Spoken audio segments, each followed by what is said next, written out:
Morning students, how are you? Today we are starting the last content of the chapter history, and this is the chapter content of displace the indigenous people, and this is the last content of this chapter. So in this video we will discuss about the Australia, how Australia was discovered by the Captain Cook.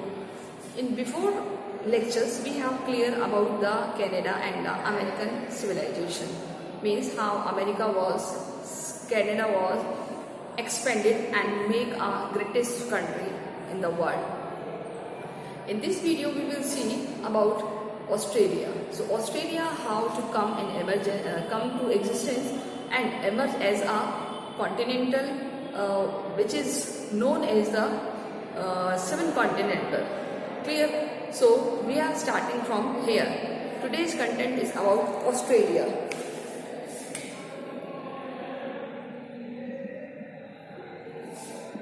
Class 11, आज का हमारा topic है Australia.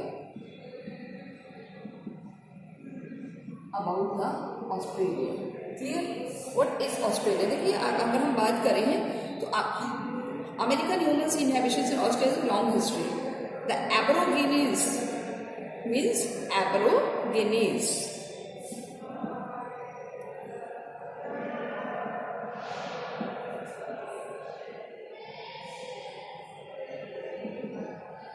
ये word use किया गया है किसके लिए? ऑस्ट्रेलिया के. A general name given to the number of different societies began to arrive in the continent over 40,000 years ago. Approx 40,000 years ago. लगभग 40,000 साल पहले एक ट्राइब से, एक कम्युनिटी से, जिसको ये नाम दिया गया है. ठीक? They come from New Guinea. ये कहाँ से आए थे? दे कम फ्रॉम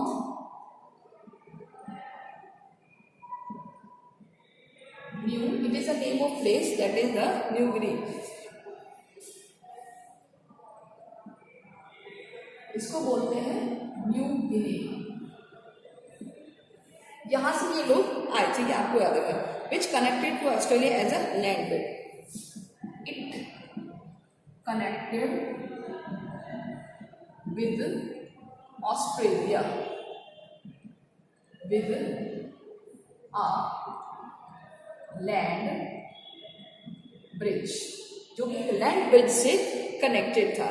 ठीक है, ऑस्ट्रेलिया के साथ. न्यू गिनी, यहाँ से लगभग एक क्या बोलते हैं इसे, एक सोसाइटी डेवलप हुई थी जिसका नाम है एबरोगिनीज. तो ये एक छोटा सा एक इंट्रोडक्शन है ऑस्ट्रेलियन पीपल्स का, तो हमें ये याद रखना है. Clear? After that they known as the after that they known as the person those belong to the different society. Clear?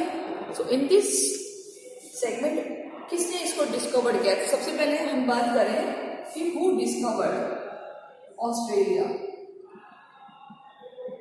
किसने इसको डिस्कवर किया है? तो इसको डिस्कवर किया है ऑस्ट्रेलिया को कैप्टन कुक ने. Captain James cook. कौन है? कैप्टन जेम्स कुक इन 1770 में ऑस्ट्रेलिया को. Who discovered Australia? Who discovered Australia? किसने किया है? कैप्टन जेम्स कुक ने किया है 1770 में. ठीक है, तो ये क्वेश्चन आपको करना है. This is the information about Australia. ये है हु डिस्कवर्ड. Second question. अब हम बात करते हैं हमारा थर्ड क्वेश्चन कि नेटिव ऑस्ट्रेलिया में नेटिव पर्सन से उनकी क्या पोजीशन थी? पोजीशन ऑफ नेटिव ऑस्ट्रेलियन, यानी जो ऑस्ट्रेलिया में नेटिव पर्सन रहते थे उनकी क्या पोजीशन थी. तो सबसे पहले हम बात करें कि 18th सेंचुरी में there were 350 and 75 natives. Which century? 18th century तक अगर हम बात करें तो 350 से, और कितनी है वहाँ पर 750 नेटिव कम्युनिटीज है. 1750 नेटिव कम्युनिटीज है। तो ये वाली लाइन आपको डालनी होगी। दूसरी line, each with the on language, each community have on language, यानी हर कम्युनिटी की अपनी एक लैंग्वेज है। Clear? There are another large group of indigenous people living in the north called the Strait Islanders. The term Aborigine जिसके बारे में हम पहले पढ़ चुके हैं, is not used these days. Believe the migrated is not used for the as they believe in the migrated from elsewhere. They belong to the different race. तो ये हमें लिखना है उनकी पोजीशन के बारे में 18th सेंचुरी से लेकर डिफरेंट रेस तक हमें करना है। ओके, नेक्स्ट क्वेश्चन में हम देखते हैं कि what is the position, geographical position of Australia. So आप वीडियो को पॉज करके इस तरीके से आप अपने क्वेश्चंस बना सकते हैं, नोट डाउन कर सकते हैं। क्वेश्चन नंबर 4 अगर हम बात करें, ज्योग्राफिकल सिचुएशन ऑफ ऑस्ट्रेलिया। आपको मैप भी बनाना है ऑस्ट्रेलिया का। आपकी बुक में मैप दिया हुआ है पेज नंबर 227 पर, पेज 227।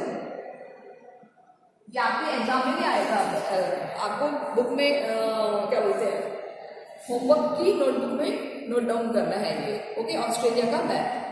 तो सबसे पहले अगर हम बात करें ज्योग्राफिकल सिचुएशन के बारे में, Australia is the sparsely populated, Australia is a sparsely populated। Specially populated का मतलब होता है कि लोग एक जगह नहीं रहते, बिखरे हुए हैं। स्पेशली मतलब बिखरे हुए, छितराए हुए लोग रहते हैं। ज्यादातर जो इनकी पॉपुलेशन, अगर हम मैप में देखें कि सपोज ये हमारा मैप है ऑस्ट्रेलिया का, तो आप देखिए बीच में से तो ये खाली है, ज्यादातर जो इसके किनारों पर ही इसकी कंट्रीज है। जैसे ऊपर अगर हम देखें डार्विन है, नीचे सिडनी है, यहाँ पर सिडनी है, इसके अलावा कैनबरा है, मेलबर्न है। तो देखिए सारे किनारों पर ही बसे हुए हैं, बीच में नहीं है। बीच में इसका रीजन क्या है, यहाँ पर है डेजर्ट, रेगिस्तान। तो ज्यादातर पॉपुलेशन कहाँ पर है, कोस्ट एरियाज पर रहती है। ओके, तो यहाँ पर जो सबसे इंपॉर्टेंट थिंग है that is Australia is a sparsely populated.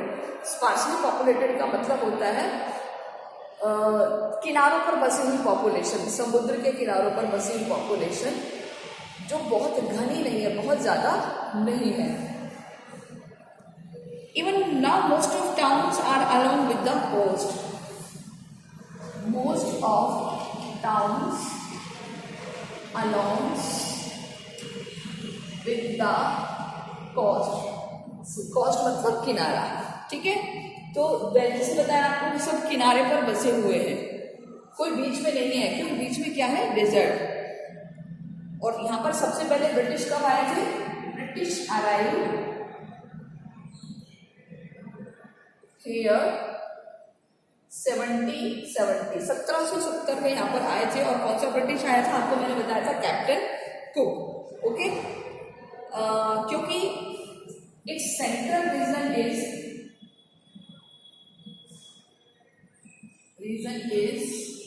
Desert, यानी कि इसका जो सेंट्रल रीजन है वो क्या है? डेजर्ट है, रेगिस्तान है। इसकी ज्यादातर पॉपुलेशन कहाँ रहती है? कोस्ट एरियाज में। तो ये है एक ज्योग्राफिकल क्वेश्चन। तो हमारे 4 क्वेश्चंस प्रिपेयर हो गए यहाँ पर। ओके, इसके अलावा कुछ यूरोपियंस रीच ऑस्ट्रेलिया की ग्लॉसरी दी हुई है 1 2 3 4। ये भी आप याद रख लीजिए कि 1606 में डच ट्रेवलर्स आए थे। 1606 में कौन आए थे? Dutch travellers. कहाँ पर? ऑस्ट्रेलिया में। 1642 में Thomson land, island name Tasmania देखिए ऑस्ट्रेलिया के नीचे है, इसका बराबर का एक पार्ट, ये भी ऑस्ट्रेलिया में काउंट होता है। 1770 में जेम्स कुक आया था, जिसने इसको न्यू वेल्स नाम दिया था, न्यू साउथ वेल्स। और 1788 में British panel colony by the Sydney founded. तो इस तरीके से ये कुछ ईयर्स भी आपको लर्न करने हैं। नेक्स्ट क्वेश्चन बात करते हैं हमारा, मैप जरूर बनाना है आपको, क्योंकि जब आप कभी रिटन एग्जाम लेंगे तो आपके मैप में आएंगे, उसमें ऑस्ट्रेलिया का नाम बहुत आता है। अब हम बात करेंगे कि जैसे कैप्टन कुक ने ऑस्ट्रेलिया को डिस्कवर किया था और ऑस्ट्रेलिया के जो नेटिव पीपल्स थे वो कैप्टन कुक को बहुत ज़्यादा लाइक नहीं करते थे। दोनों में एक स्ट्रेन मतलब एक कॉन्फ्लिक्ट जैसी सिचुएशन थी, जिसकी वजह से एक नेटिव ऑस्ट्रेलियन ने कैप्टन कुक को मार दिया था, उसका मर्डर कर दिया था। और मर्डर भी कहाँ पर किया था? हवाई में। ऑस्ट्रेलिया में नहीं किया था, हवाई जो हम पढ़ चुके हैं, अमेरिका ने जिसको अपनी कॉलोनी बनाया था। तो कैप्टन कुक को कहाँ पर मारा है? हवाई में, ऑस्ट्रेलिया में नहीं। किसने मारा है? एक नेटिव ने। ठीक है। कैप्टन कुक कौन था? जिसने ऑस्ट्रेलिया को डिस्कवर किया था। कहाँ का रहने वाला था? वो ब्रिटेन का था, ब्रिटिश था। क्लियर। इनके बीच एक जो रिलेशन से यूरोपियन और नेटिव के बीच become strain. Reasons for, question बनेगा relation, strained relation, reasons for strained relation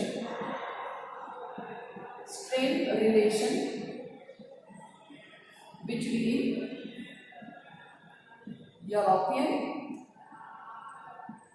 and Australian, native Australian, यानी कि जो नेटिव ऑस्ट्रेलियन के पीपल थे उनके बीच रिश्ते क्यों खराब हो गए थे।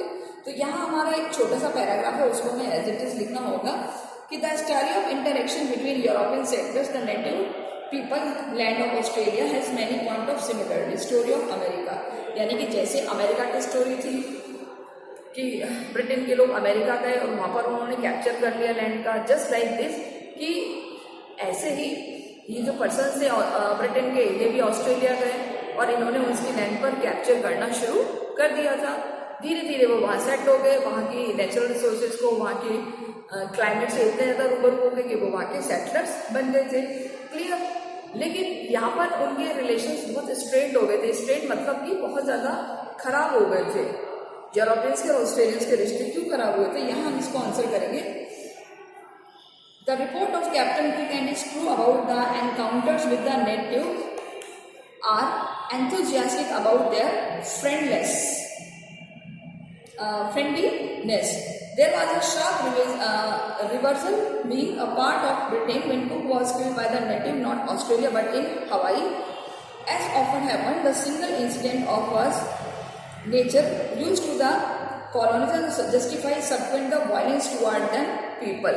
तो दोनों के बीच एक वायलेंस छिड़ गया था कि कैप्टन कुक जिसने डिस्कवर किया था ऑस्ट्रेलिया को, वो वहाँ पर अपनी एक ट्रेड पॉलिसीज डेवलप करना चाहता था, लेकिन ऑस्ट्रेलियन पीपल को लग रहा था कि शायद ये हम पर रूल करेंगे। तो आपस में उनमें जो फ्रेंडलीनेस रिलेशन थे वो नहीं थे जैसे अमेरिका के साथ थे। तो इस वजह से हवाई नामक जगह पर एक नेटिव ऑस्ट्रेलियन ने कैप्टन कुक का शूट आउट कर दिया था, यानी उसको एनकाउंटर कर दिया था। क्लियर। अब हम बात करेंगे हमारा जो नेक्स्ट पैराग्राफ है 2 to 8 पर कि they did not force them to the 19th to 20th century. 90% of the dam died to the exposure of germs, but the lot of land resources and the battles against the settlers. The experiment of setting Brazil in the Portuguese country to the abandonment of their violent behavior provoked angry repairs as from the natives. यानी कि उनके बीच एक जो situation थी वो उतनी ज़्यादा अच्छी नहीं थी। एक बहुत ज़्यादा जो रिलेशंस वाला सिस्टम था वो नहीं था, क्योंकि कहीं ना कहीं पहले स्पेनिश पुर्तगीज भी अगर वहाँ गए होंगे, ब्राज़ील के पर्सन्स भी गए थे, तो उनके साथ वो एक्सपीरियंस उनका उतना अच्छा नहीं था। तो हमें इस पैराग्राफ में कुछ नहीं करना, हमें आ जाना है नेक्स्ट पैराग्राफ में, economic development of Australia. Clear. तो ये जो अभी हमने क्वेश्चन मिला था वो उस पैराग्राफ में से आप कर सकते हो, लास्ट पैराग्राफ में से। अब हम आ जाते हैं पेज नंबर 28 पे, जिसमें हमें बताना है इकोनॉमिक डेवलपमेंट ऑफ ऑस्ट्रेलिया। ये हमारा इंपॉर्टेंट क्वेश्चन है, इकोनॉमिक डेवलपमेंट ऑफ ऑस्ट्रेलिया, यानी ऑस्ट्रेलिया का इकोनॉमिक डेवलपमेंट कैसे हुआ। तो सबसे पहले अगर हम बात करें डेवलपमेंट किसने शुरू किया है, डेवलप्ड बाय, यानी ऑस्ट्रेलिया डेवलप्ड बाय यूरोपियन, ठीक है, यूरोपियंस ने किया है। अब यूरोपियंस ने क्या किया देखिए, European settlements was not as a varied in Australia America, vast sheep farms and mining stations. क्या करा, वास्ट शीप फार्म्स, बहुत बड़े बड़े शीप के फार्म्स डेवलप किए गए, and mining stations, and mining stations were developed. क्या क्या डेवलप की, शीप फार्म्स और इसके अलावा माइनिंग को डेवलप किया गया over a long period with the much labour, followed by the vineyards and the wheat farming. क्या करा उन्होंने, farming, they start farming of rice, wheat, यानी वहां पर उन्होंने राइस, व्हीट और अदर क्रॉप्स ग्रो करना शुरू कर दिया। ठीक है, यूरोपियंस ने these come to the from basis of country's prosperity. Now Australia become prosper मतलब prosper due to एग्रीकल्चर की वजह से ऑस्ट्रेलिया को क्या बन गया, बहुत ज्यादा समृद्धशाली यानी पैसे वाला बन गया। When the states were united and it is decided that a new capital would be built for Australia. देखिए ये आप हमें लिखना है, केवल इतना आंसर इसमें कि डेवलप कैसे हुआ। तो डेवलप अगर हम देखें तो यूरोपियंस की वजह से हुआ है कि economic development of Australia under the European settlement was not very as in America. Vast sheep farms, mining stations बनाए गए लॉन्ग पीरियड्स में, manual labour follow by the vineyards, wheat farmings के लिए। This come from the basis of country's prosperity, इससे country की prosperity हो गई और इस तरीके से ऑस्ट्रेलिया बहुत रिच बन गया। तो एक इसकी कैपिटल की बात आई थी कि one name suggest it was the Woolwich God, ultimately it was called Canberra, Woolwich God,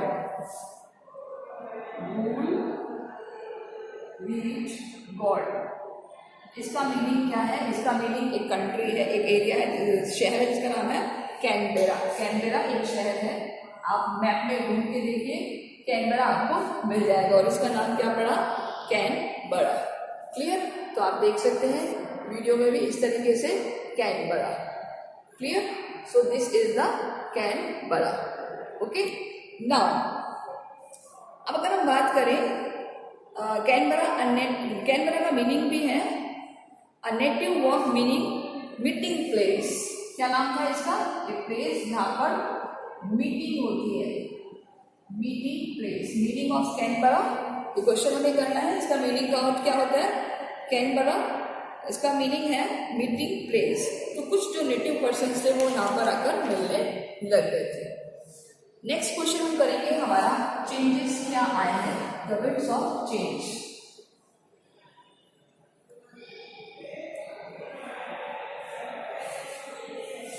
winds of change पे अगर हम बात करें तो एक पर्सन है जिसका नाम है W.E.H. Stanner, W.E.H.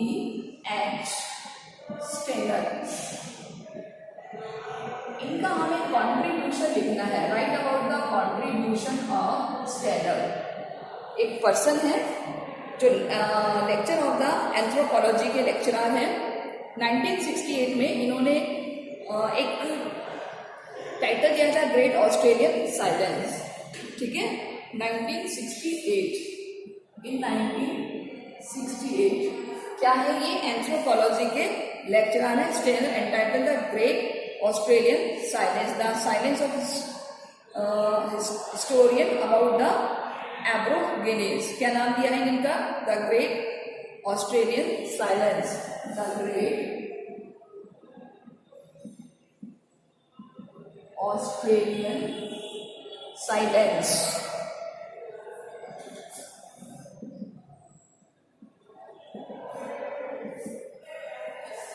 ठीक है, ऑस्ट्रेलियन को क्या टाइटल दिया है, द ग्रेट ऑस्ट्रेलियन साइलेंस 1968 में।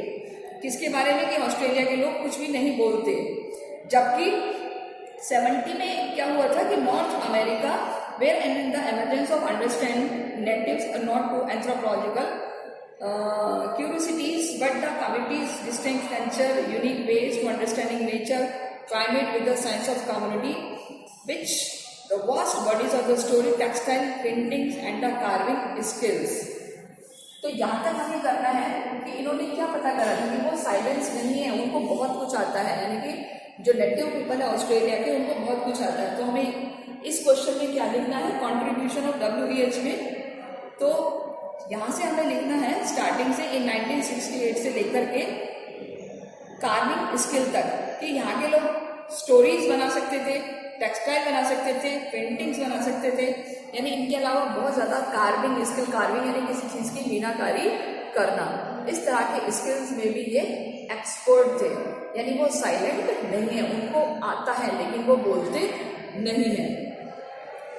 तो यहाँ पर हमारा जो क्वेश्चन था contribution of Stanner understand to native Australian, उन्होंने किस तरीके से समझा। Okay, one another thing that is कि which could be understand the recorded and the respected. The urgent question is be the Henry Reynolds the later articulated powerful book why were not be told. एक और book है why और were not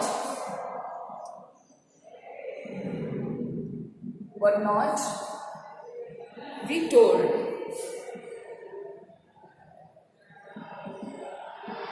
इसके writer कौन है, that is the Henry Reynold. ठीक है, ये एक है कि the urgent question why are not that article powerful book. Henry, मैं लिख देती हूँ इसका नाम, रेनॉल्ड, हेनरी रेनॉल्ड्स। क्लियर। तो उन्होंने कहा है कि हमें एक जो ऑस्ट्रेलियन का जो सिस्टम है उसको एक्सेप्ट करना होगा, उसको पावरफुल बनाना होगा। क्लियर। जब तक हम इसको पावरफुल नहीं बनाएंगे तब तक वो बिल्कुल साइलेंट ही माने जाएंगे। इस तरीके से इन्होंने, आपको ये बुक का नाम याद रखना है कि condemned the practice of writing Australian history and the through begin with the Captain Cook's discovery. उन्होंने जो भी उनका इतिहास रहा है ऑस्ट्रेलियन का, उसको कैप्टन कुक की स्टोरी के साथ जोड़ दिया और लोगों को रूबरू कराया। तो आपको ये दो चीज़ें याद रखनी है, the great Australian silence scanner, why were not be told, Henry Reynold. Next paragraph में हमें क्वेश्चन बताएंगे कि how did multi culture system was discovered in Australia. How did multi-cultured system developed in Australia. देखिए Australia में एक policy आई है multi culture के लिए, that is the day of 1974 multi culture official policy of Australia. In 1974 Australia start their new policy, एक नई policy उन्होंने अडॉप्ट की है, that is the multiculture policy. That is multiculture policy in which year 1974 में उन्होंने इस policy को adopt किया है। देखिए इस पॉलिसी का मीनिंग क्या था कि it offered to the critical time because the native culture remained ignored by the much of cultures would have been forgotten. From 1974, multiculturalism has been official policy of Australia, which give the equal respect to the native culture. Means all cultures are equal.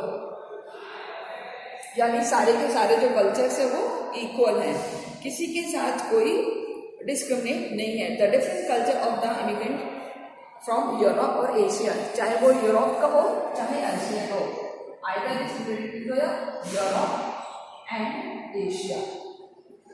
यानी कि चाहे वो Australia का हो, Europe का हो, Asia का हो, कहीं का भी कल्चर हो, अलग नहीं है, हमारे लिए सारे कल्चर मिक्स हैं। तो कौन से ईयर में मल्टीकल्चर पॉलिसी शुरू हुई है ऑस्ट्रेलिया में?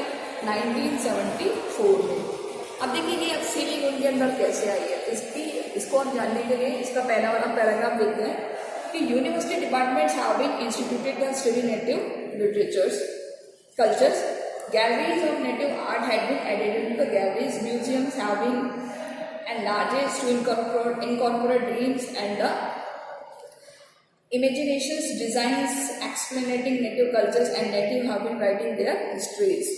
अब देखिए नेटिव पीपल्स के लिए यूनिवर्सिटीज खोले गए, स्कूल्स खोले गए, आर्ट गैलरीज बनाई गई, म्यूजियम्स बनाए गए और वहाँ उनको उनकी हिस्ट्री से इंट्रोड्यूस कराया गया। अब उनके अंदर एक लर्निंग स्किल डेवलप हुई and after that the learning skill they have enhance their knowledge.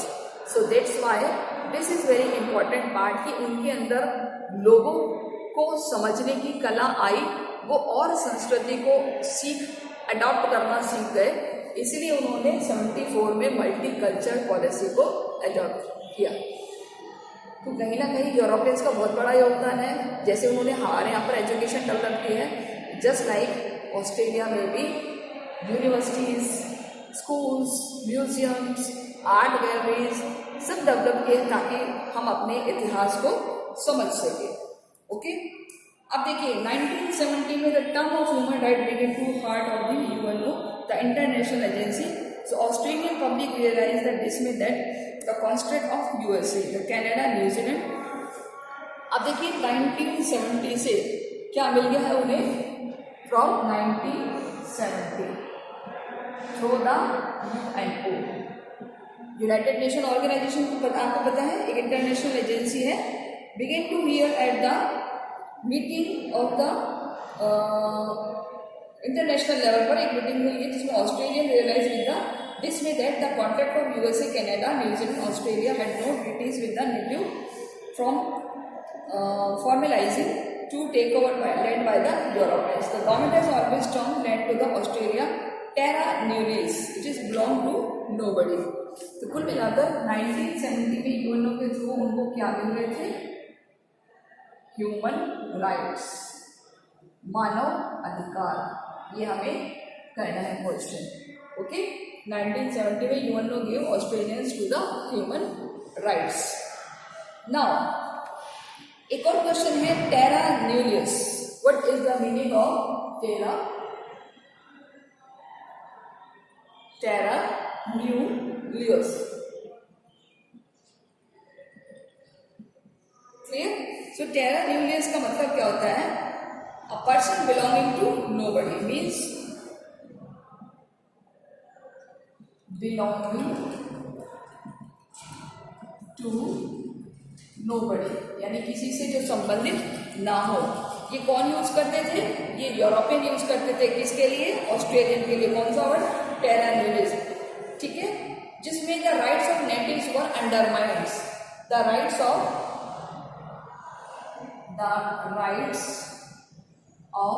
Natives were undermined, यानी कि जो नेटिव्स के राइट थे उनको अनदेखा किया जाता था। कौन सा क्वेश्चन, टेरा न्यूलियस, ठीक है, कौन यूज करता था, European. There is also a long agonising history of children and the mix blood being forcefully captured and separated from their native relatives. So जैसा कि एक इतिहास रहा है अमेरिका का, इंडिया का, वैसा ही ऑस्ट्रेलिया है जो कभी एक ब्रिटेन का एक कॉलोनी था और उसके बाद वहाँ पर बहुत सारे ऐसे सिस्टम्स डेवलप हुए जिसकी वजह से उन्होंने अपोज किया और आज हम देखते हैं कि एक ऑस्ट्रेलिया एक इंडिपेंडेंट नेशन है। क्लियर? सो वंस अगेन आप इसमें से भी देख सकते हो 1974 में world Australia policy and Asian immigrants allot entry. 1992 में Australian high court declare as the terra nullius was legally invalid, मतलब टेरा न्यूलियस को कब इलीगल डिक्लेयर किया गया है, recognise native claims to be land before 1770। 1995 national inquiry into the separation Aboriginal and the Torres strait islander children from the families, और 99 the national sorry day as a apology to children lost from their 1820 और 1970। तो कुछ ऐसे ये international dates हैं जो कि Australia से रिलेटेड है। तो ये आप एक बार माइंड पे देख लीजिए। सो आई थिंक कुछ नई चीज़ें आपने इसमें सीखी हैं अमेरिका, ऑस्ट्रेलिया और कनाडा से रिलेटेड, क्योंकि इंडिया के बारे में हम जानते हैं कि इंडिया को किस तरीके से ब्रिटिशर्स ने अपनी कॉलोनी बनाया और वहाँ पर बहुत लंबे टाइम तक रूल किया। बट अपार्ट दिस भी अमेरिका, ऑस्ट्रेलिया और कनाडा जैसे कंट्रीज़ को किस तरीके से ब्रिटिश ने अपनी कॉलोनी बनाया और उसके बाद उन लोगों ने अपने आप को कितना रैपिडली ग्रो किया। सो यहाँ पर हमारा चैप्टर ओवर हो जाता है। तो नेक्स्ट टेस्ट जो संडे है वो हमारा इसी का है। तब तक आप प्रिपेयर रहिए, जितने भी स्मॉल क्वेश्चंस हैं, प्रोपोर्शन है, उसको आप सॉल्व करते रहिए। कोई डाउट है, कोई कन्फ्यूजन है तो हम हैं अवेलेबल, आप जो भी प्रॉब्लम होगी उसको सॉल्व करेंगे। So okay students, take care, till then good bye.